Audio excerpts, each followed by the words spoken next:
Olá, sejam muito bem-vindos a mais um episódio de Falando de Gestão com o professor Henrique Gâmbaro. Hoje eu trago um pessoal aqui muito especial, o pessoal da Academia Londrinense de Letras. Não é mesmo, Maria Angélica? Não é mesmo, professor Charles? Sejam muito bem-vindos. Muito obrigada pelo convite, eu estou muito feliz de estar aqui. Opa, eu que agradeço, Maria Angélica, professor. Então, obrigado também, Henrique, pelo convite. É um prazer estar aqui como representante da Academia de Letras, Ciências e Artes de Londrina. Então, eles são, o professor Charles, ele é presidente atual da Academia Londrinense, e a Maria Angélica é a tesoureira, e agora vai ter uma nova eleição, não é isso mesmo? A eleição acontece no próximo final de semana. No próximo final de semana, onde agora a Maria Angélica possivelmente se torne vice-presidente. Vice-presidente. Né? Então, para mim, sejam muito bem-vindos, tá? Muita gente nem sabe que Londrina tem a academia, né? O que é a academia, gente? Explica aí para quem não sabe o que é a Academia de Letras. Bom, acho que a ideia, assim, eu acho que não só da Academia de Letras, Ciências e Artes de Londrina, mas eu acho que da Academia de vários. A gente tem a Academia Brasileira, por exemplo. A gente tem a ABL, né? Academia Brasileira de Letras. A gente tem outras academias de outras áreas, como a gente tem da educação ali em Cambé, por exemplo, que eu estive outro dia. Então, assim, essas instituições são instituições que promovem, vamos dizer assim, a cultura, o progresso da cultura, da ciência e das artes. Eu acho que, a gente pode dizer assim, são instituições em que existem... são 40 membros, né, com cadeiras, né? A gente tem os membros que são membros que não são mais membros, assim, são membros honorários, não são membros que ocupam cadeiras, então existem outras pessoas também nessas que depois, às vezes porque decidem passar por essa condição, ou às vezes porque participam, contribuindo com a academia, mas em geral são 40 cadeiras, né? Então são pessoas de diferentes setores, das artes, das ciências e por isso que é arte, ciências e letras, então, né? Porque engloba toda essa questão letras, cultural. Ciências e Artes de Londrina. Sim. Então, a gente tem pessoas de diferentes campos, com diferentes contribuições, geralmente pessoas que têm algum destaque, vamos dizer assim, no seu campo de atuação, né? Porque, assim, também, não sei se isso vai ser perguntado, comentado depois, mas existe sempre uma seleção, né? Quando acontecem espaços, cadeiras livres. Queria pontuar que, inclusive, a gente tem cadeira vaga e vamos provavelmente no decorrer do ano, ocupá-la e se alguém tiver interesse, se submete, né, manda... A gente abre um edital, e daí a pessoa inscreve, ela tem que mandar uma documentação, a documentação é toda explicada no edital, mas é geralmente um currículo resumido, sei lá, se a pessoa tem publicação, manda uma cópia, um PDF, ou seja, você manda todas as informações que o edital pede, e daí desse grupo de pessoas que submetem os seus trabalhos, a gente seleciona... É feita uma equipe... tarefa para faz uma entrevista. Certo. E daí depois aprova. Eu lembro quando eu entrei, estava na época do Covid. Então, nós fizemos tudo via... na verdade, fomos... As entrevistas... nós entramos juntos, né? Na verdade, eu não sei se a Angélica entrou nessa... Teve dois editais nos últimos, sei lá, 4 anos, mais ou menos. Sim. E assim, um edital eu entrei, eu acho que entrou, não lembro se a Angélica entrou. Eu acho que você entrou no mesmo que eu. Sim. Então a gente entrou... a cerimônia. Provavelmente foram nós 3, entramos no mesmo grupo. No mesmo grupo. E assim... E foi uma época de renovação, né? Foi. Eu percebi que era uma época de renovação da academia. Sim. Né? Entrou bastante gente. E assim, não é que você manda o seu trabalho e você vai ser aprovado. Sim. Você vai mandar e... A mesma coisa acontece na BL, Academia Brasileira de Letras. Muita gente submete o currículo, mas nem todos entram. Muitos serão chamados, poucos escolhidos. E qual é o perfil, gente, que busca a academia de pessoas? Assim, geralmente são pessoas engajadas... Com algum destaque na sua área. Seja, sei lá, a pessoa escreve vários, sei lá, é um escritor de literatura com livros interessantes, já tem um currículo interessante nessa dimensão, ou a pessoa, academicamente, do ponto de vista, sei lá, científico, é alguém também que tem destaque. Como foi que você pensou em entrar?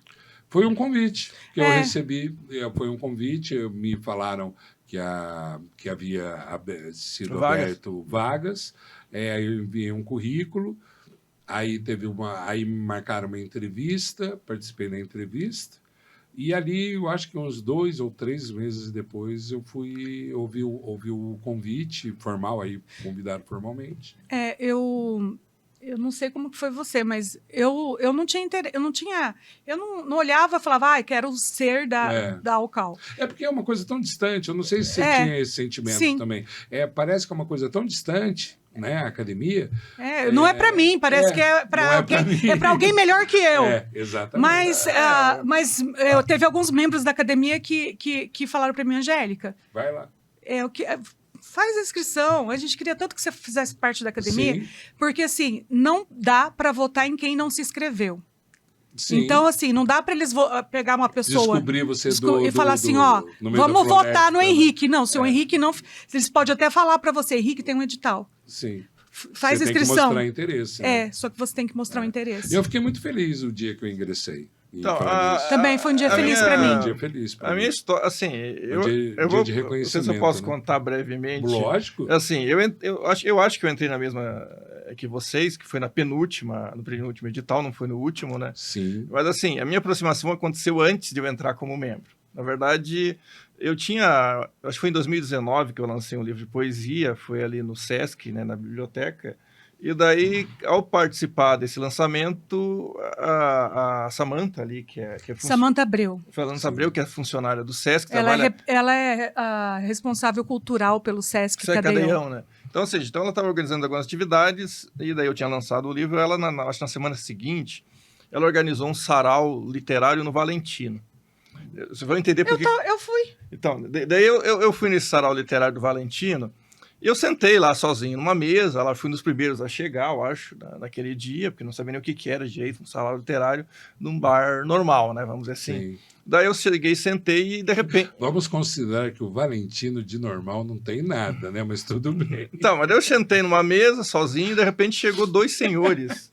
Se aproximaram 2 senhores de mim, assim, podemos sentar com você? Eu nunca tinha visto aqueles 2 senhores. Um era o Júlio Bar, que infelizmente faleceu, né? Sim. E o outro era o Aparecido, que ainda é membro honorário, acho que ele participa das reuniões, mas ele não é membro de cadeira, né? Então eles chegaram assim, também, eu estava com meu livro de poesia na mão, eles estavam com o livro de contos na mão, a gente trocou livros e ficou conversando ali. A gente ficou, sei lá, umas horas conversando até acabar o evento ali. Daí eles disseram, olha, você não tem interesse em participar das reuniões da academia? O que é isso? O que é academia? Então, também não sabia ainda naquele momento o que era academia. Daí eles me passaram o endereço e eu comecei a participar. Isso foi antes da pandemia um pouco. Que legal, professor. Então, daí eu comecei a participar e assistindo as reuniões. Ele entrou, acho que uma antes da gente. A gente entrou na última e ele entrou na penúltima. Então, daí eu acabei assim, daí eu participava das reuniões de maneira informal, assistia todas. Sim. Praticamente, até que chegou no momento que as pessoas também me informaram, vai abrir um edital, você já está participando, seria interessante que você se inscrevesse. Então aconteceu mais ou menos nesse sentido, só não lembro se foi na mesma ou na anterior mesmo. Sim. E daí depois eu passei a ser membro, né? E a gente acaba se envolvendo, né? É uma coisa Mas que cerimônia linda que foi. Sem dúvida. A gente se sente assim, nossa... Parece que eu fiz alguma coisa certa. Vem um reconhecimento, vem o sentimento de quando a gente se forma, talvez. Tipo uma graduação.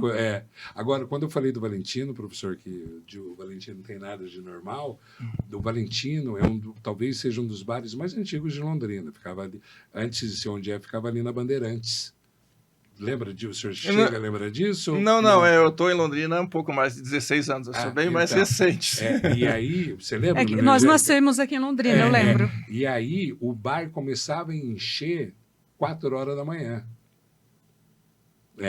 E os shows de rock, o rock floresceu dentro do Valentino. Muita gente ia lá para comer o macarrão. Tipo, ia para balada, ia em algum lugar e depois passava para comer o macarrão. Era um bar fez muito ainda faz, mas ele foi marcante na construção cultural de Londrina. O Valentino Ainda está lá, né, gente? Não, o Valentino ele mudou. Fechou? Ele mudou ali na... Prefeito Faria Lima. Prefeito Faria Lima. Sim, eu já fui nessa... Antigamente ele ficava ali, quase terminando a Bandeirantes, chegando naquele redondo do Moringão, do ginásio Moringão, onde é o Arnaldo. Sabe onde é o Arnaldo? Então, conta duas casas para cima. Hoje é um centro médico, se eu não estou enganado. Era onde era o... É a mesma casa. E o pessoal saía do Balancê, já ia na mesma rua a pé, já chegava no Valentim. Balancê. Nossa, mais antigo ainda. Muito bom isso. Virou igreja. Então... e hoje é uma casa de doce. Agora, casa de doce? Casa de doce. Não era uma igreja? Virou igreja e depois casa de doce. Casa de doce. E o que é do Valentino? E o Valentino, professor, é tão mágico. E para mim é mágico. Que quando o Valentino ia mudar de lugar, eles desmontaram a casa. Então, aquela casa que o senhor foi, que o senhor vai hoje, é a casa que era no local. Eles desmontaram a casa e montaram a casa lá. É mágico, né? Mágico. Então, gente, a academia. Então, o perfil da academia, de quem nós queremos... ou que identificamos é a pessoa que tem produção cultural, a pessoa que é envolvida, né? E ela ficar ligada no edital. Sim, e pode ser na ciência também. Sim, na ciência. As pessoas esquecem da ciência. Perfeito. Né? Porque pode ser um médico que sei lá... Eu acho que quando teve um momento que você falou, engenheiro. Maria Angélica, que é quando o cara o cara tem representação na área onde ele atua. Ele faz uma diferença na área onde ele atua. E isso eu acho sensacional. Por quê? Porque abre um monte de possibilidades. Sim. Né? Às vezes a pessoa, como você falou, é um engenheiro, fez um excelente trabalho, faz a diferença na sociedade. Você lembra naquela reunião que finalizou o ano passado, que foi o Paulo, não lembro o nome dele, que ele inventou uma pecinha do coração que ficava bem mais barata do que... eu lembro. Então, às vezes a gente poderia falar talvez da reunião, já que a gente trouxe essa ideia aqui, não sei, só uma ideia. Pode, vamos lá. Então, para quem também não conhece, as nossas reuniões, elas são abertas, né? Claro que a gente não tem um espaço tão grande, mas é o Instituto Gonzaga Vieira ali... mas é um espaço muito legal, professor. Mas elas são abertas e elas têm sempre uma programação muito... na verdade, antes de ser membro, antes de ser presidente, eu ia lá, de fato, porque, era um jeito muito interessante passar o domingo de manhã. Sim. Porque, a gente tem a palavra inicial da presidência, que na época não era minha, agora sou eu que faço, né? Era a professora Ludmila, né? A Ludmila, que fazia... Ela era presidente quando eu comecei a participar. E depois a gente tem o Momento Arte, que é sempre muito interessante. Mas, mesmo eu sendo tesoureira, eu fiz já uma palavra... A última... porque eu sou tudo um pouco ali. Entendi. Eu sou o Severino. Pode concluir. Bom... Então, depois a gente tem o Momento Arte, daí a gente tem um momento literário, que daí a pessoa, às vezes, ela lança um livro, às vezes ela declama poesia, então a gente, às vezes, tem estudante de ensino médio, por exemplo, o Eduardo, que trabalha muito com as adolescentes, em Londrina, os adolescentes. Sim. Então, elas Eduardo Bacarim. Que também é membro da academia, então ele traz sempre... poemas muito bonitos, muito bem declamados, então eu acho que a academia tem um pouco esse papel. Temos a Ivonete também, cultural, que faz faz uma diferença nas trovas, ela faz alguns concursos, né? O concurso nacional, ela ajuda a organizar... Concurso nacional de trovas. Entendi. Que legal, gente, que então, legal. Então, a gente tem vários membros atuantes em várias frentes. Sim. E uma coisa interessante que ele falou da reunião, né? Mas o antes da reunião também é muito bacana. Sim. Porque começa com um café da manhã às 9h. Um coffee break. Um coffee break. Coisa simples, mas é uma delícia. Eu acho demais. É eu que providencio, então... Eu sou fã do coffee break. A academia que arca com isso. Sim. Mas como eu que escolho o que a gente vai comer, então eu acho que é uma delícia. É você que escolhe, parabéns, eu gosto. Eu que levo. Daí, e ele leva o cafezinho. Ele que faz o café. Isso eu não sabia. É o Charles que faz o café. E daí, esse momento é um momento tão rico, mas tão rico, se as pessoas soubessem, estariam lá 9h. Porque a gente tem dia que está lá o Sérgio, que é juiz, professor. Está lá o nosso filósofo, que ele coordena o mestrado e doutorado de filosofia da UEL. Sim. Clodomiro, que coordena direito negocial, mestrado e doutorado também da UEL. Sim. Imagina essas pessoas, essas mentes pensantes, conversando entre si. Perfeito. Marco Fabiani, que tem peças... Dr. Marco Fabiani, que é cardiologista, mas escreve também. Por sinal, ele fez uma peça muito tocante da história de Londrina, que pouca gente sabe, que é sobre um médico aqui de Londrina, né? Ele também tem uma outra peça que foi a 2 dedos de... Como é que era? 2 doses? Esqueci. Eu não lembro. Que era sobre Perdão, é um livro professor, perdão, de um livro dele, que Ai, deu um branco agora. Mas, enfim, foi...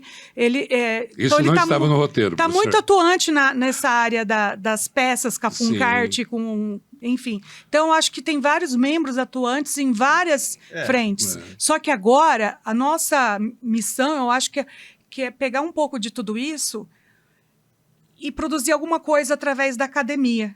Perfeito. Se mostrar mais a cara da academia, que eu acho que isso vai ser o desafio do ano que vem. Ainda sobre a reunião, ainda a gente tem sempre a palestra, né? Então, a palestra também, às vezes são membros que fazem a palestra, mas a maior parte das vezes a gente convida, sei lá, pessoas da cidade, assim, geralmente pessoas referência naquela... A gente teve a do autismo, acho que foi muito Sim, a doutora Cleide Vitor Mucini Batista, porque aqui em Londrina, quem não é meu parente é amigo do meu parente. Entendi. Porque a minha família está aqui desde a década de 50. Sim, sim. A Cleide é minha prima de primeiro grau. Olha só. E quem convidou a Cleide não foi eu, foi a Neuzi. Olha só. Olha que Londrina. coisa. Londrina. Londrina tem essa característica, professor. O senhor que é de fora. Londrina tem essa característica. Todo mundo conhece todo mundo. E a Cleide é PhD. Ela é formada em Letras, Pedagogia e Psicologia e PhD pela USP, Unicamp. Tem um sanduíche lá com a Universidade de Salamanca. Então, a gente traz pessoas assim... Muito bom. E em falar nisso, a produção cultural de Londrina. Londrina sempre foi um expoente cultural, né? Sim. Com a questão dos festivais, que foram muito fortes em Londrina. Continuam sendo o Filo, Festival de Música. De cinema também, que meu filho não perde nada, né? Italiano. E o que eu percebo é que Londrina é muito efervescente nisso. Muito. Né?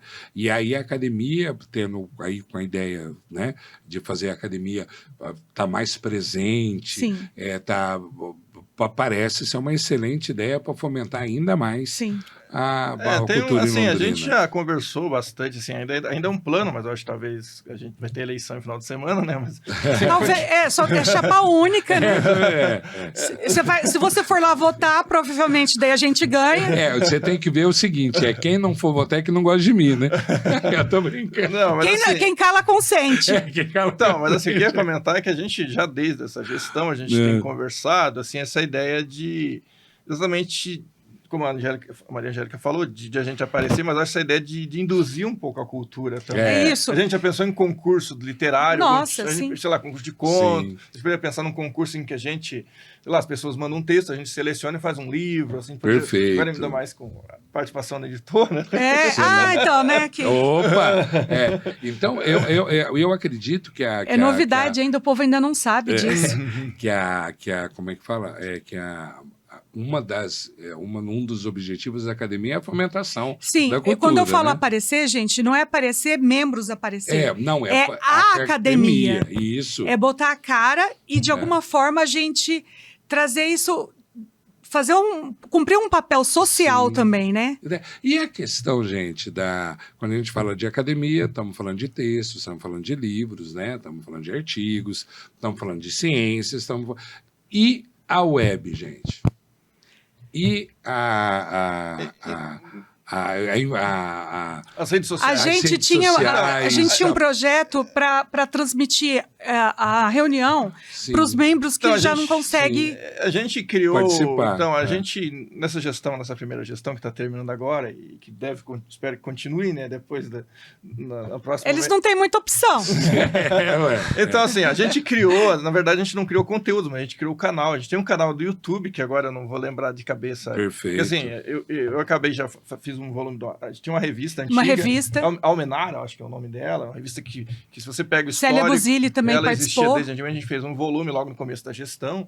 E a ideia a gente tem um Instagram também, Instagram. Então, ou seja, a ideia é tentar produzir mais, assim. Talvez a ideia é uma ideia que eu tentei... Mas é um desafio? É um desafio porque são ferramentas que quem nasceu na geração Z já sai com tudo pronto, né? Mas o desafio é a gente... Criar um formato também. Um formato e uma coisa que atinja também. Uma coisa é a gente gravar, mas e a pessoa que está em casa? Ela vai precisar de ajuda de alguém. Sim. Porque, às vezes, a gente tem alguns membros que já não conseguem mais estar presente na reunião. Você sabe que a pessoa, você só perde a sua cadeira lá quando você... Eu nunca pensei nisso ainda. Você morrer. Ah, sim. Então, mas é o ponto... Assim, é imortal, né? Imortal, porque, assim, a ideia que a gente pensou é, assim, talvez fazer... Como a gente tem canal, que a gente criou o canal, mas não tem produzido conteúdo ainda... eu poderia, por exemplo, pessoas, tipo, a gente tem pessoas que declamam poesia, declamam trova, a gente poderia chamar pessoas que lançam, o Eduardo Barcarim, por exemplo, lança muitos livros. Muitos livros. A gente poderia pensar de fazer uma entrevista com esses autores, gravar reunião, acho que pode ser uma ideia, talvez gravar um momento arte, fazer um vídeo, gravar um momento... A gente grava... Para aproximar, né? Sabe, final da reunião, explica... A gente tem um orador também, que é o Sérgio.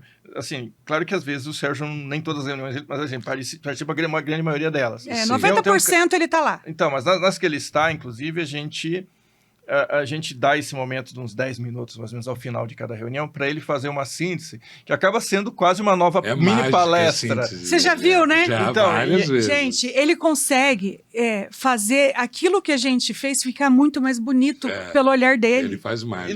Inclusive, eu não sei se vocês percebem, eu gravo e mando para ele depois. Ele me pede. Isso é tudo gravado. É gravado. Eu gravo o áudio dessa... Assim, eu acho que 90% das vezes eu gravei o áudio.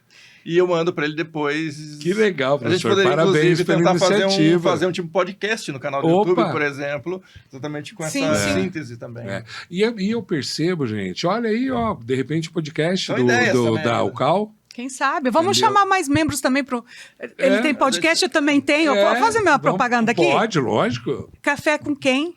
Procura lá. Eu já adorei o nome, Café com Quem. Eu já adorei. Cada vez é com alguém. Eu gosto de conversar e tomar café. Isso aí. Esse é o espírito, né? Você conseguiu passar com o seu nome maravilhoso, Angélica. E como é que encontra lá? No YouTube. Procura Café com Quem, podcast, tá lá. E no Instagram também. E no meu Instagram pessoal é Angel Escritora. Perfeito, perfeito. Olha aí. Pronto. Né? Então, aí de repente vou montar um... Sim, a gente vai ter que cada vez melhorar mais Exatamente. Isso. Porque o que eu percebo, gente, eu como professor, a galera não está mais lendo. Não, Por mais que você tente se esforçar, tente obrigar a pessoa aí mas ainda tem muita resistência. Há controvérsia, sabe por quê? Mas daí não sei se eu posso fazer um parênteses aqui. Faz um parênteses. Assim, sai um pouco da ideia da academia, mas, por exemplo, nesse momento não estou trabalhando essa disciplina. Eu sou professor da Universidade Estadual de Londrina também, né, do Departamento de Filosofia. E eu trabalhei, acho que por uns 5 anos, agora esse ano eu não estou mais nessa disciplina, mas a disciplina de introdução à pesquisa em filosofia, né? E uma das coisas... Por que eu estou falando essa questão da linguagem tem a ver com isso? Porque essa disciplina, eu foco ela na atividade de pesquisa, começando com a parte da leitura. Tem alguns autores que, por exemplo, trazem essa ideia de que talvez o problema que a gente tem de ninguém ler hoje é porque exatamente as pessoas leem rápido demais. Então, o que eu queria trazer é que eu começo com um livro que arte de ler, que exatamente o primeiro capítulo diz qual é a única regra da leitura: leia devagar. Então, talvez o ponto... Claro que eu acho que... Adorei. Produzir material... Leio devagar. Produzir material podcast, essas coisas são muito interessantes, mas, ao mesmo tempo, essa habilidade de leitura, ela depende de voltar a gostar de ler, porque tem que ler devagar. Afinal, ler não é só ler, né?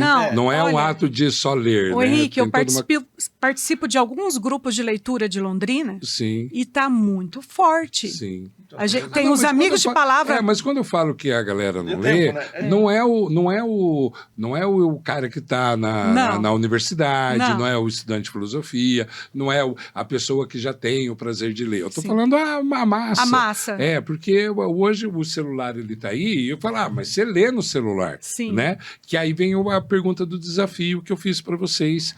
Qual é o desafio da academia, da cultura em si, né? Frente a essas novas abordagens culturais. Mas também trazer literatura para a massa. Né? Então, mas antigamente nós líamos... Eu lembro que eu tinha uma série de livros que eu tinha que ler para o vestibular. Né? E você não tinha outro meio senão ler o livro. Né? Hoje, se você pega um desses livros e bota no YouTube... Tem o resumo do livro. Mas não tem a menor graça para mim. Mas para nós mas para nós tem um audiobook. Tem o Aprenda Machado de Assis em 10 minutos. Mas você acha que alguém aprende? Mas não aprende, mas afasta. Essa é a minha preocupação, porque nada como pegar um livro.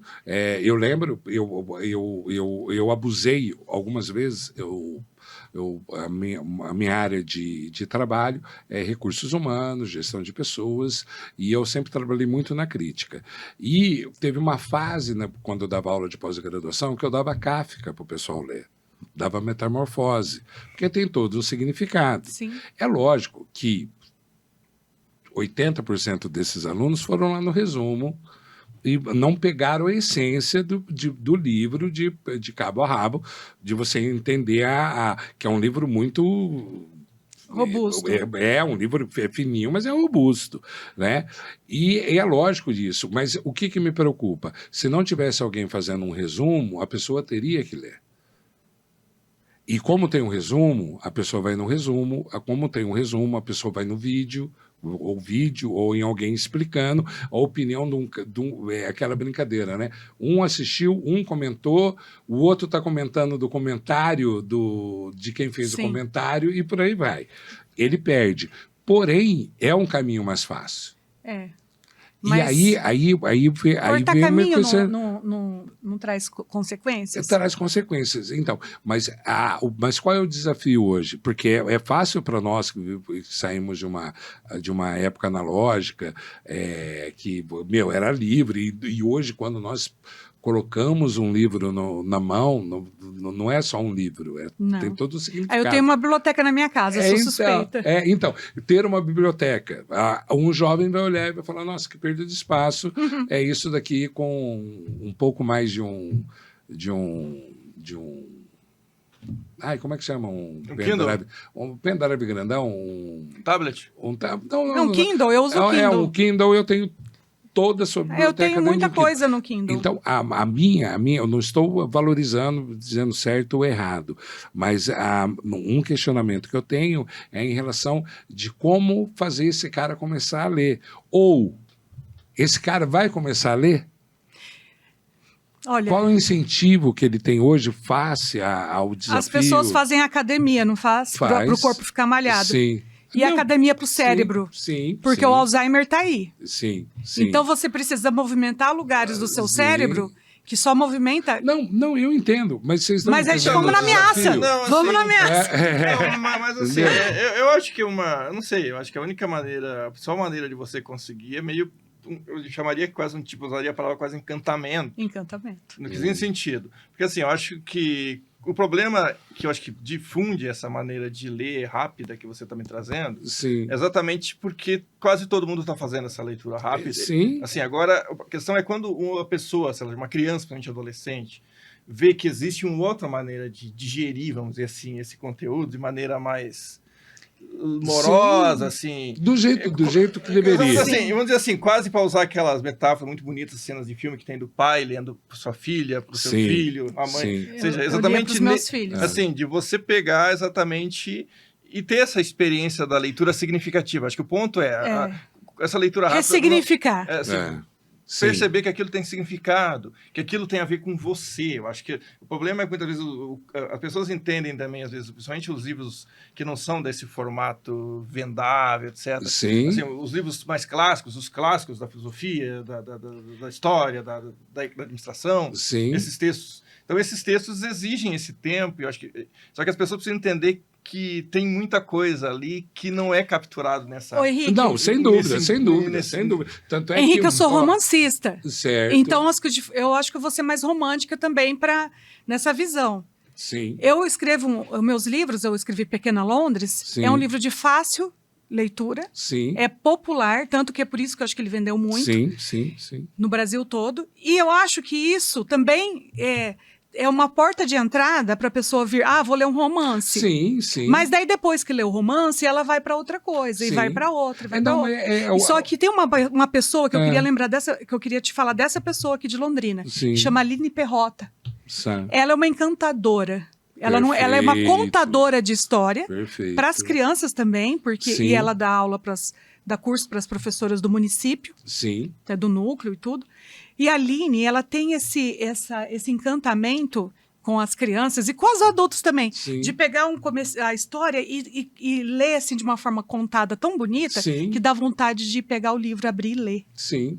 Eu acho que a gente precisa de mais gente assim. Por exemplo, eu quando comecei a ler, eu não fui para literatura. Eu comecei a ler quadrinhos. Aí depois aí eu vivi toda aquela época do Angeli, Chiclete com Banana, Planeta Diário. HQ. As HQs. Então, foi isso, e aí depois eu fui para o livro. Então, mas eu tinha um início, eu pegava lá o Chiclete com Banana. Porque você não precisa começar lendo Dostoiévski. Exatamente. Então eu tinha lá o Bob Guspe, lembra do Bob Guspe? Lá, é um personagem de Angeli, punk em São Paulo. Então eu me identificava com aquilo e aquilo me levou à leitura, né? E hoje o que eu percebo, que a dificuldade está o quê? Que hoje nem banca de revista mais tem. Sim, mas olha... Entendeu? Não, é um desafio para nós. E para os pais que estão acompanhando aqui, eu sugiro. Eu comprava Diário de um Banana, eu comprava Judy Moody para minha filha, Paula Pimenta. Sabe o que eu fiz com meu filho? Eu li um capítulo inteiro do Harry Potter. Eu li um capítulo inteiro e falei assim, filho, agora... E li com vozes e tudo. Falei, filho, agora se você quiser continuar, tá aqui. Perfeito. E ele falou, mãe, não tinha mais como não continuar. Então, aí veio a alimentação do pai. Tudo. Então, eu acho que as pessoas, eu lembro até, um dos que me entrevistaram foi o professor Clodomiro. E eu falei para ele falou, Henrique, mas por que você quer entrar na academia? Não foi essa a pergunta, mas em síntese seria essa. Por que você quer entrar na academia? Eu falei, professor, porque as pessoas não leem mais. E isso, para a parte cognitiva... É terrível. Você bota o tablet na mão de uma criança, você tira tanta coisa Porque dela. antigamente você colocava eu lembro, eu criança e meu irmão criança, você colocava um gibi do Tio Patinhas. Sim. Entendeu? Você colocava Turma da Mônica. Turma da Mônica. E por mais que você nem soubesse ler, você via ali os quadrinhos, você via os quadrinhos, você queria saber o que a pessoa estava falando, você olhava aquele ponto de interrogação, aquele negócio torto com um pinguinho embaixo. Aquilo criava uma curiosidade, né? E ler era importante. Nós tínhamos essa consciência que a leitura é importante. Então, eu acho que hoje é um desafio nós encontrarmos um caminho para que isso seja alimentado de novo. Eu acho que é questão de criar um hábito, né? Eu acho que o problema é que os adultos não têm esse hábito. Como é que você vai ensinar para as crianças esse hábito? Né? Às vezes as mães falam para mim assim, como que você faz seu filho ler tanto? Meus filhos leem muito, os dois. Você tem um filho que toca piano, que é uma maravilha. Obrigada. Opa. Ele toca piano, lê. A minha filha também toca piano, também lê. Sim. E eu falei assim, mas é porque eu lia. Então, assim... O filho, ele vai fazer aquilo, repetir o que o pai faz. Né? Se você não lê, como que você quer que seu filho leia? Não tenha dúvida nenhuma. Difícil, né? Então, de repente, são os desafios aí próximos da academia. Para fazer alimentar dar motivo para as pessoas lerem. Até a questão do livro do Clodomiro, né? A gente falou nele, o livro da Sofia, né? Tem Sofia Educação. Então, ou seja, um livro que ele escreveu para a filha dele, de alguma maneira. Então, eu tenho um colega também que é professor da Federal de Santa Catarina, que também escreveu o nome também para Sofia, só que o nome da filha dele é Sofia mesmo, né? Sim. E daí ele também escreveu vários livros, eu tenho acho 4 ou 5 que eu comprei dele, ele produziu esses livros e colocou para um projeto cultural, acho pela CAP, não sei se é pequeno, não sei qual é a instituição dessas de fomento, que bancou o livro, ele distribui nas escolas hoje. Que legal. E leva lá para comentar, então são livros... E aí vem uma outra pergunta, gente, cadê as livrarias? Tá difícil, mas a gente tem algumas sobrevivendo aí, e assim, o que eu percebo disso... Livraria que eu falo é loja de livro. Sim, mas daí eu já vou falar da parte administradora, que eu também sou. Sim. a gente mesmo também contribui para isso. Porque você vai lá ver o livro na Amazon mais barato. Ah, sem dúvida. Daí você pede dúvida. pela Amazon, Sem você quer aquele dúvida. livro. E você vai matando as livrarias. Sem dúvida, sem dúvida. Daí chega uma hora... E é mais prático também pedir pela internet, esse é o problema. Então, eu acho que vem a praticidade, vem o preço, né? Vem a mídia. E a vem a mídia. disponibilidade. Esses dias, gente, eu estava vendo, eu posso estar enganado, eu estou comprando o que eu vi aqui, que o livro mais vendido aí durante um tempo foi o Bob Good. Bob Good? Bob Good é um livro de pintura. Ah, aqueles das pinturinhas. Sei. Foi o livro mais vendido no Brasil, acho que durante Teve, acho que durante a pandemia. E aí eu vi uma crítica falando, né, da preocupação da leitura, onde você vê que o livro mais vendido não é um livro de literatura, é um livro de desenho. Né? O desenho, não. Um livro de pintura. Para desestressar. Né? Para desestressar, né? E ela, lógico, fazendo uma crítica no sentido de não é texto, é pintura e é para desestressar, né? O caminho do mal, né? O que vocês estão lendo agora? Como nesse assim? momento? Qual que é o livro que você está lendo agora? Eu gosto muito de livros de história. Não, qual que está aberto lá no meio? Um do Churchill. Churchill. E você? É um do, acho que é Franz Wall, que é sobre... Assim, ele morreu recentemente, mas ele é um primatólogo, tá? Então, o que eu leio por prazer, isso não é o que eu leio tem a ver com o meu trabalho. Primatólogo, professor? Então, Defina primatólogo. É alguém que estuda grandes macacos, assim. Os primatas. Os primatas. Então, ele passou a vida dele estudando o comportamento dos grandes macacos, e ele tem umas visões um pouco revolucionárias em relação a isso. Deve ser bastante interessante. Porque ele tenta isso, entender assim, claro que é um autor que ele tenta, assim, comparar muitas vezes a fazer análises do comportamento humano em relação a uma perspectiva evolucionista. Né? Perfeito. Então, perfeito. O autor que tenta analisar, vamos dizer assim, os grandes macacos, o comportamento deles, e tentar discutir sobre a inteligência animal, sobre a inteligência humana, comparando. Então, assim, são coisas nesse sentido. O livro que eu estou lendo é sobre esse debate. Na verdade, ele é um dos autores, tem outros autores que eu não cheguei ainda, que vão discutir isso. Mas outros livros ele discutia sobre a questão da empatia nos primatas. Sim, sim. Então, assim, essas são as coisas que eu leio por prazer. Por prazer. É que diferente legal. do que é filosofia. Eu estou com três livros abertos. Quais? Um chama Coisa de Rico, do Michel Alcoforado, que é um antropólogo. Ele tem uma crítica social que vem também, né, ele estudou 15 anos sobre os comportamentos, inclusive para o mercado, tem alguma coisa. Para o administrador, recomendo esse livro. Sim, sim. Porque estuda o comportamento humano também, né? Por que o rico brasileiro é assim? Perfeito. Né? E daí sempre a gente tem uma crítica social que vem na outra ponta. Sim. Mas daí ele faz um caminho inverso. Eu achei bem bacana esse livro. Eu acho muito legal esse papo de caminho inverso. Né? Você sai da fila, da velocidade da fila, da direção da fila, e começa a observar com outro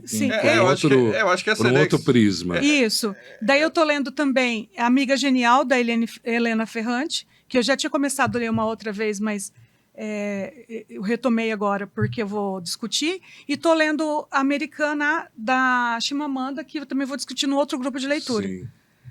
Então, assim, eu acho que também isso da gente falar dos livros que a gente está lendo para instigar quem está lá. Mas sem dúvida nenhuma. Mas eles estão lendo. Deixa eu ver esse livro. Foram 2 coleções que eu incentivei muitos colegas meus a ler. Uma é do Hélio Gaspari, que é uma seleção de livros sobre a época do regime militar no Brasil, que ele pega, ele faz democracia. São, acho que 5 livros, se eu não estou enganado. E também que conta a história, porque é até interessante o nome dos livros, que é 1808, 1822 e 1889. Eu não lembro do Laurentino? Do Laurentino Gomes. Eu tenho eles, também comecei já a ler. Então, vocês não têm ideia de como eu Laurentino é muito bom. Amigos meus falam, você quer saber de história da época colonial brasileira? Quero. Então, Laurentino. Vai lá no Laurentino. Ah, e agora, e isso foi muito legal nesse tempo que está todo mundo contando altas histórias de épocas que não viveram e não sabem nada, da época do regime militar no Brasil, etc. Eu pego e falo, lê acabei de falar o nome dele, gente. Laurentino? Não, o Hélio Gaspari. Hélio Gaspari. O Hélio Gaspari, que ele faz essa ditadura adormecida, ditadura... É uma série sobre ditadura. Eu tô lendo um que chama, acho que Porque as Democracias Morrem, eu comecei... Ah, muito legal, muito legal, muito legal. Eu sou mais dessa linha de livros. Né, de livros com questões históricas. O Clodomiro tem um também que é muito legal também para essa época. O ano que vem vai começar tudo de novo, a família começa a brigar tudo de novo. Sem então, dúvida. Tem um livro que eu recomendo do Clodomiro Banvart, que chama Política Sem Ofensa por Gentileza. Que é muito bom também. Mas você sabe, um dia eu peguei um pessoal discutindo sobre essa polarização que está havendo, família brigando com família, amigo brigando com amigo, e teve um deles que colocou uma coisa bem interessante, que às vezes o problema não é a política. O problema não é que você seja do lado A e você seja do lado B. O problema é você e o problema é você. Com certeza. Não é a política. Com certeza. É a forma com que você, com que você se relaciona. Teve um deles, estavam comentando que tinha uma moça que estava preocupada que o pai era do lado B, não vou colocar nome aqui, não vem um caso. Para o lado B ou para o lado A, e que como ela ia passar o Natal na casa do pai, que era a favor do candidato A, lá, ou do B. Aí o cara olhou para ela e falou assim, olha, se é época de Natal e você está preocupada de ir na casa do seu pai porque ele é a favor do candidato A ou B, eu acho que o problema não é o candidato. Né? É a forma com que você está se relacionando sobre esse assunto, assim, é que eu acho que, assim, eu tenho um grupo de estudo até que nos últimos... Esse ano acabou não terminou, mas eu tinha um grupo de estudo de 4 anos, até está disponível no YouTube, aí tem um canal que chama Teorias da Justiça da UEL, a gente colocou as gravações desse grupo, que a gente lia um filósofo, acho que norte-americano, chamado Alan Buchanan, e ele discutia a questão do tribalismo. Então, ou seja, como vocês vão notar, eu gosto dessa questão do evolucionismo. Tá? Então, também é o autor que vai discutir a partir do evolucionismo. Não é aquilo que eu fiz mestrado, doutorado, é uma questão que eu gosto mesmo como um tema pessoal. E ele vai discutir o surgimento do tribalismo, que é isso que vocês estão falando. Essa polarização nada mais é do que algo que está intrínseco na natureza humana. Então, nós somos tribais. Tá? Nós nascemos... A espécie humana ela é tribal. Ou seja, as tribos... A gente nota as sociedades mais primitivas, elas ainda existem, e a gente sempre foi tribal. A questão é que isso às vezes aparece mais. Eu acho que o ponto é que a gente faz de conta, a gente diz, a gente começa a classificar os grupos como bom ou mal, porque ele é da outra tribo. Mas, na verdade, o que a gente talvez tenha que pensar é que alguns tribalismos são problemáticos, talvez como você falou. O problema não é o candidato X ou Y, talvez, às vezes até pode ser que hajam elementos. Um excesso. Elementos, assim, candidato X ou Y em relação a esse ponto. Mas o problema é quando você adota uma posição tribal em que ela é completamente excludente da dignidade do outro, que eu acho do respeito pelo outro. Vamos pensar, você não consegue nem visitar o seu pai porque ele... Assim, eu acho que como você falou... Eu posso pensar diferente, assim, vamos pensar, posso torcer para um time diferente do seu, mas nem por isso eu acho que se o meu time ganhar, que eu tenho que menosprezar você. Gente, eu sou casada há 26 anos, meu marido é palmeirense, eu sou corintiana. Nossa! Então, acho que e o filho é São Paulino. Meu filho é palmeirense. É palmeirense. A filha também. Então, assim, acho que a questão de aprender a viver com respeito. Acho Sim. Que, assim, com civilidade. Discordo de você, mas mesmo assim não vou... Civilidade é uma coisa maravilhosa. Civilidade é uma palavrinha que está faltando aí no dicionário de muita gente. Acho que a gente aprender que o outro pode pensar diferente e faz parte, entendeu? Gente, para quem não conhece assim, o Charles ele é muito importante naquilo que ele faz, né? Porque ele sabe muito e é um prazer às vezes a gente... O senhor fez doutorado em quê, professor? Não, eu fiz Então, assim, eu fiz graduação, vamos começar, eu fiz graduação, mestrado e doutorado em filosofia em Santa Catarina, na Federal de Santa Catarina. Então, na graduação, o TCC foi em Kant, eu trabalhei Direito e Moral em Kant. Não é qualquer um, não. No mestrado, eu trabalhei a questão da liberdade e responsabilidade em Kant também. No meio do mestrado, ainda achei tempo para fazer uma especialização em biossegurança, aplicando os princípios da ética biomédica. Na época, tinha saído aquela lei da biossegurança no governo Fernando Henrique, né? Sim. Daí eu apliquei a questão dos transgênicos e da engenharia genética. Então, fiz uma discussão mais, assim, de bioética naquele momento, no meio do mestrado. Então, achei um tempo para fazer um negócio no meio do mestrado. Daí, como eu tinha ido para o lado da bioética, no meu doutorado eu fui estudar bioética em Habermas. E depois, quando já estava aqui em Londrina, acho que foi em 2014, 2015, eu fui fazer o pós-doutorado daí na Alemanha. Onde que fica Habermas, para quem está assistindo? Kant e Schiller. Não, Habermas é o filósofo. Sim. Mas quando é que fica Habermas, em que sentido? Não, se posiciona aí para gente. É que do ponto de vista político, vamos pensar, o Habermas é um social-democrata, assim. O que é um social-democrata? Ele, assim, mais que o Habermas tenha inspiração marxista, ele não compra algumas teses marxistas. Sim. Assim, claro que ele está preocupado com a emancipação, de uma maneira, mas ele está preocupado com a democracia. Então, ou seja, antes de qualquer coisa, ele está preocupado com a sociedade. Sobre isso. Assim, vamos pensar no nosso cenário atual, talvez até para complementar o que a gente estava falando. Tem um livro do Habermas que saiu bem recente, uns 2 anos no máximo. Que, assim, o Habermas, o primeiro texto importante dele lá na década de 60 foi a mudança estrutural da esfera pública. Daí ele publicou a nova mudança estrutural da esfera pública e a democracia deliberativa. É um livro muito pequeno, mas que vem falar dos efeitos das mídias sociais na nossa comunicação, na esfera pública. E como isso tem impactado negativamente a política. É muito atual demais. Entendeu? Assim, daí ele vai falar, por exemplo, que eu acho que é isso. Nossa, bati aqui. Aquilo que vocês trazem, assim, que gera um pouco essa questão do tribalismo, essa questão das divergências entre as pessoas, na família, inclusive, é porque essas novas mídias, elas têm algumas características que promovem a criação de grupos. Porque, assim, quando você está acessando, sei lá, o Facebook, o Instagram, qualquer mídia social, isso não é nada contra essas duas mídias em particular, qualquer mídia social, ela tem algoritmos. Esses algoritmos, eles direcionam a partir do seu interesse. Você começa Porque eles querem que você fique mais tempo. É lógico. Então, assim, o interesse é comercial, eles estão interessados... Esses dias eu peguei uma... Não esquece de terminar a sua formação aqui. Esses dias eu peguei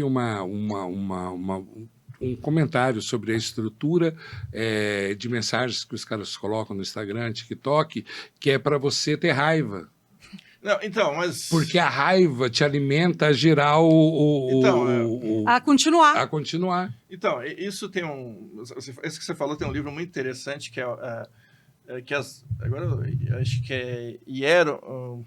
Assim, o nome do título do livro é As 10 razões para você apagar as redes sociais agora. Acho que é Hierro o nome. Gente, não dá! Então, assim, eu vou falar só da ideia geral do livro.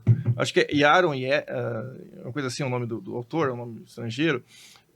Assim, a ideia dele, que fala disso que você está falando, de como essas novas mídias, elas acionam na gente o que ele chama... Ele diz que, assim, a gente tem 2 modos. O que ele chama de modo lobo solitário, e o modo alcateia. Então, o modo alcateia é exatamente quando as mídias sociais usam as nossas inflama as nossas emoções para criar esses grupos. Então, ou seja, porque daí... Comunidade. Assim, as comunidades, e você raciocina como alcateia, como grupo. Como grupo. Você para de raciocinar, e por isso também, que quando você está raciocinando como grupo, não importa mais a verdade. E você se sente pertencente a alguma coisa. Sim. Então, você prefere, assim, inconscientemente, por exemplo, está errado, mas errado em grupo. Assim, mas você quer... Porque, assim, por que a pessoa acredita em fake news?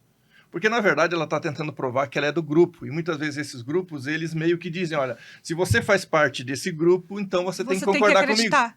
Entende? Então, entendi. Então, assim, é um sistema muito doido, entendeu? Que faz as pessoas... É por isso que brigam, mãe e filha, pai e filho, sim. Exatamente porque eles estão raciocinando no modo alcateia, no modo de grupal, e que é, de fato, como você falou, ele é, assim, as mídias procuram, porque, assim, é muito mais fácil vender usando essas emoções negativas, Porque, assim, até eu ouvi outro dia um dado sobre isso também, que as emoções positivas, elas têm um efeito muito curto. A alegria dura pouco, vamos dizer assim. Sim. Então, ou seja, agora as negativas você consegue, às vezes as pessoas... Você fica mascando aquilo. Ou seja, a pessoa às vezes fica comprando, por exemplo, alguma coisa mais como uma reação contra do que favorável. Eu vi um estudo social que, assim, colocavam alguns atores na recepção de um médico. Sim. E tinha uma que estava ali que ela realmente ia consultar.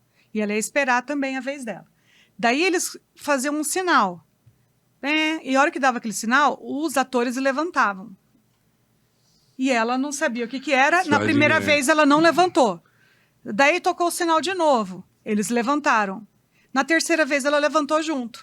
E daí ela foi levantando e toda vez que batia o sinal ela levantava também. Os atores foram indo embora. Ficou só ela na sala. Ela continuou levantando. Na hora que batia o sinal, ela levantava. Né? Daí chegou uma outra pessoa que não era dos atores e começou a chegar mais gente e que não era ator, que era realmente paciente. E todo mundo começou a levantar junto. Perguntaram para ela, por que você está levantando? Ela falou, não sei, mas o pessoal que estava antes levantava. Daí continuou levantando. Então, esse um pouco comportamento de rebanho. Já nem sabe mais por que está levantando. Você não sabe mais por quê, você não tem consciência por quê. O que os outros fazerem, eu também vou repetir. Né? Até dentro do direito, se eu não estou enganado, tem uma classificação de quando você está em grupo. Que quando você está em grupo, você não, em tese, você não responderia por você. Você responderia pelo comportamento do grupo. O grupo faz, eu vou lá e repito o que o grupo faz. E perde a ideia de certo ou errado, da identidade. Isso é muito... Então, o ser humano é social, né? O ser humano é social. E termina essa formação aí, só pra gente... Não, eu tava falando daí depois, eu acho que eu falei, né? Depois eu fui fazer o pós-doutorado. Você fez o pós-doutorado? Na Alemanha. Na verdade, eu acabei fazendo 2 cidades, que é Mainz, que é próximo a Frankfurt. E depois, assim, porque na verdade meu supervisor, né, que é o professor Rainer Klemer, ele mudou de universidade, ele foi para a universidade eu estava na Universidade Johannes Gutenberg, que era a Universidade de Mainz. Inicialmente eu comecei ali, tinha inclusive até cópias da imprensa, né, da prensa, que inclusive você encontrava também algumas cópias da Bíblia, a primeira edição que ele imprimiu. Deve ser demais, né? Então, é o cara que mudou o mundo, né? Entendeu? E, assim, depois eu mudei, então, depois de 3 meses eu mudei para Halle, em Saale, que Saale é o Rio, né? Que é mais próximo a Berlim. Legal, né? E que o professor tinha ido para lá, né? Assim, ele era professor de Kant, ali ele foi professor de filosofia moderna, ele queria tratar de maneira mais ampla, que é a cidade, inclusive, do filósofo que a gente tem feito, assim, Christian Wolff, né? Um filósofo que talvez é menos conhecido, mas que a gente tem feito bastante evento aqui em Londrina. A gente já vai fazer agora, ano que vem, o 3º evento nacional. Que legal, professor. Que legal. Ele tem uma formação... A gente tem um projeto consistente, né? Parruda. Meu presidente. Então, meu presidente. Meu presidente. Nosso presidente. Não, a gente tem um projeto, a gente conseguiu, a gente tem um projeto de cooperação com essa universidade. Então, depois que eu voltei de lá do meu pós-doutorado, daí foi o meu colega, o Fábio, foi fazer também pós-doutorado. A gente teve um aluno nosso aqui que foi para a Unicamp, fez um doutorado com titulação em Halle e na Unicamp. Ele voltou, agora está fazendo pós-doutorado comigo aqui. Que legal, professor. Então, e daí a gente criou um projeto de cooperação, a gente ganhou o apoio da Fundação Araucária, do CNPq. E, então, a gente tem colegas indo mês que vem para a Alemanha, eu vou no ano que vem também para a Alemanha para esse projeto. Então, e os professores da Alemanha vieram em setembro aqui esse ano, vão vir em setembro ano que vem. Então, a gente conseguiu uma boa parceria. Que legal, né? Olha, por isso eu pedi para ele falar de propósito a formação dele, que é para as pessoas entenderem o que é a Academia de Letras, Ciências e Artes de Londrina. A gente tem pessoas assim do gabarito do Charles, do nosso também, por que não? Também. Por que não? Né? Não tenha dúvida. Não tem... Eu acho, gente, que é assim. Quando a gente fala de cultura, quando a gente fala de ciências, quando a gente fala de artes, a gente tem que sair do padrão. Não adianta pegar e falar, não, é o padrão que está ali, ou só uma formação, não é só, por favor, me respeite. Não. Me respeite, não, respeitando o professor totalmente, né? Mas não é só a formação, é o que a pessoa faz. Sim. Né? Então, o professor Charles, com toda essa formação, mas também só a formação não importa, porque é o que ele está aqui, o que ele faz, como faz. Porque eu conheço muito doutor que não deveria nem ter o DR no nome. Sim. E eu conheço muitos que não têm o DR, que deveria ter pós-doc, o título de doutores honoris causa. Eu acho que eu acabei avançando bastante também na literatura. Sim. Por conta da minha formação em administração na UEL. Porque me traz uma bagagem para você... E assim, eu trabalho, né, na prática com isso, né? Sim. E a UEL, gente, eu também sou formado pela UEL. A UEL é um senhor centro. Eu sempre falo que o grande diferencial da UEL é o aluno da UEL. Sim. Entendeu? Esse aluno da UEL é diferencial. É um aluno que, para ele estar lá, ele já teve que ralar um monte. Para ele estar lá, ele já teve que estudar um monte. E lá no nosso tempo não tinha muitas opções particulares. E assim, quando você passava na UEL, você já falava assim, já dizia muito sobre você. Eu não sei se você lembra, professor, o senhor não estava aqui. O resultado do vestibular da UEL era tão impactante que tinha uma transmissora de TV de Londrina que transmitia ao vivo a leitura. As rádios também. Começava assim, agora os aprovados no curso de medicina. Não, eu posso falar assim, quando eu cheguei em Londrina, na primeira semana, vou contar uma coisa para vocês verem, assim, eu tinha 16 anos atrás, mais ou menos, 16 anos e 1 mês, 2 meses agora. Então, eu cheguei em Londrina e eu fui, daí precisava alugar um lugar. Né? Sim. Daí eu cheguei numa dessas imobiliárias aí para procurar um lugar para morar. E assim, tive que ficar esperando porque a pessoa que estava na imobiliária estava atendendo alguém. E ela estava entrevistando uma pessoa para trabalhar na imobiliária. E assim, a pergunta me chamou muita atenção, né? Porque eu trabalhava na UEL, tinha acabado de entrar. Sim. A pessoa perguntou, porque assim, a pessoa candidata não tinha feito UEL, tinha feito uma outra universidade, que eu não lembro o nome agora, mas a professora perguntou, mas pelo menos você tentou a UEL? Então, assim, me chamou muita atenção a pergunta da entrevistadora, assim, exatamente, porque a UEL parecia, assim, não é porque eu trabalho nela, mas, assim, você chegar na cidade, que você vai trabalhar na universidade, e você perceber que desde a pessoa que está selecionando uma pessoa para trabalhar na sua empresa, mas não tem a dúvida ela faz nenhuma. uma pergunta... Você tentou o vestibular da UEL? Não tem a dúvida nenhuma. Então foi uma o significado da UEL em Londrina é um significado, né, Angélica? E a gente precisa, de alguma forma, retomar tudo isso. Isso mesmo. Porque a UEL está completando 55 anos. Sim. Agora vai sair um livro, o lançamento dele vai ser de 17 de dezembro, pela editora... Como é que é o nome da editora? Engenho das Letras. É bonito o nome, não é, professor? A gente bonito nome. Tem uma certa influência aqui, gente. Daí, assim... da qual novidade ainda, a gente ainda vai falar. Vou falar mais. Vocês vão saber novidades sobre isso ainda. A gente vai chamar ainda a imprensa, vai fazer algumas fotos para divulgar, daí conto com a sua divulgação também. Opa! E daí, no dia 17 de dezembro, vai ser no Ouro Verde. A reitora Marta já foi conversado com ela, tudo. O Fábio Luporini está organizando, junto com a Michele Banvart, que é a esposa do Clodomiro, que é dona da Engenho das Letras. Que legal!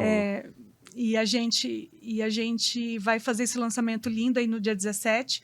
Tem muita gente de Londrina nesse livro, muitas pessoas que escreveram para os 55 anos. Eu também escrevi. Que legal. Como ex-aluna. Que bacana. Que estudou lá em 97 a 2001.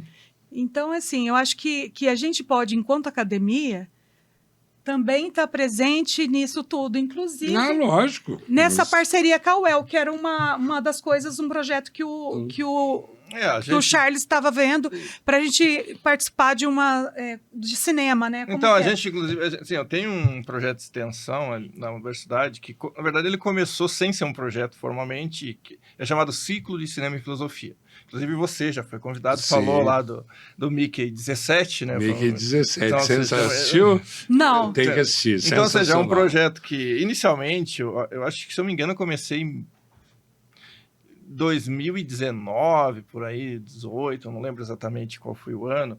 Eu comecei, assim, eu me lembro que os professores vinham para as bancas aí no mestrado, na época, e a gente aproveitava e convidava eles para comentar algum filme. Então começou um pouco assim. Daí, mais recentemente, teve essa legislação educacional que exige a acreditação da extensão. O que é a acreditação da extensão? Os estudantes agora eles precisam cumprir uma carga horária.